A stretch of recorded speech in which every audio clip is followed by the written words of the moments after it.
সরকারি চাকরির সব গ্রেডে যৌক্তিক কোটা সংস্কারের দাবি এবং আন্দোলনকারীদের উপর হামলার প্রতিবাদে খুলনার বিভিন্ন সড়ক অবরোধ করেছেন বিভিন্ন প্রতিষ্ঠানের শিক্ষার্থীরা। এতে ওইসব এলাকায় যান চলাচল বন্ধ রয়েছে।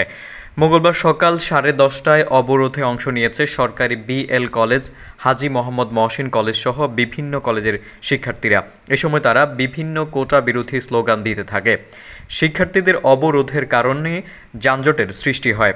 1.5 ঘন্টা অবরোধ শেষে বেলা 11:15টার দিকে নতুন রাস্তার মোড় থেকে মিছিল নিয়ে শিববাড়ি মোড়ের উদ্দেশ্যে রওনা দেন শিক্ষার্থীরা। প্রায় 6 কিলোমিটার হেঁটে মিছিল করেন শিক্ষার্থীরা। মিছিল শেষে বেলা 11টার দিকে শিববাড়ি মোড়ে আবারও সড়ক অবরোধ করেন তারা।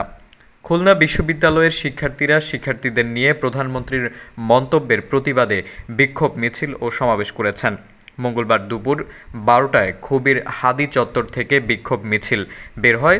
বিশ্ববিদ্যালয় ক্যাম্পাস প্রদক্ষিণ করে নগরীর প্রবেশপথ 0 পয়েন্ট মোড়ে অবস্থান করেন অংশগ্রহণকারী শিক্ষার্থীরা। একই দাবিতে আন্দোলন করেছেন খুলনা প্রকৌশল ও প্রযুক্তি বিশ্ববিদ্যালয়, Northern university of business and technology Khulna সহ অন্যান্য কলেজের শিক্ষার্থীরা।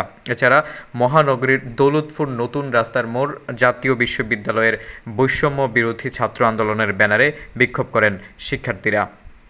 এর আগে সম্প্রীতি চীন স্বপন নিয়ে রোববার এক সংবাদ সম্মেলনে কোটা সংস্কার দাবিতে আন্দোলনকারীদের দাবির বিষয়ে প্রধানমন্ত্রী শেখ হাসিনা বলেন, তারা দাবি করছেন মুক্তিযোদ্ধাদের নাতিরা কোটা সুবিধা পেতে পারবে না।